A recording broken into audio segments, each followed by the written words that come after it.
I spent my entire career working with computers, so when I retired 10 years ago, I felt a responsibility to keep the old ones going and keep them alive.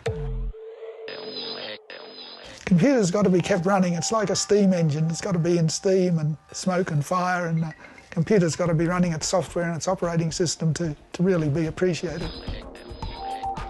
Pre-1980, the computers were huge devices that could be the size of a lounge room. The breakthrough came around 1980 when integrated circuits were developed, when all of a sudden you went from thousands of transistors to one tiny chip the size of your fingernail. This is a little timeline of technology over the years, starting from the 1930s with relays, with valves. Australia's first computer was made out of 2,000 of those. About 1950 transistors came in, the first silicon, then about 1970 integrated circuits, and over 30 years or so we're up to 10 million transistors on the one chip. I spent my career with Digital Equipment Corporation, known as DEC, and they were the inventor of the mini computer. This is my second favourite computer. It's a PDP-8 made by DEC in about 1965, and it had 8K bytes of memory. That's 1/1,000,000th of the modern memory stick that you buy for $30 in your local store. The producers of the Dish movie called up and asked me could I provide a PDP-9, and because they were doing the Dish as a movie, and I said sure I can provide the actual one that came out of Parkes.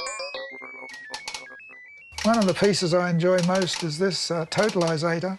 This is about 1920s technology, an astonishing piece of technology, built beautifully, still lasting after 70 or 80 years. Well, they sold 200 systems around the world to racecourses in the 1920s and 1930s, and that was a company led by Sir George Julius, who later founded CSIRO.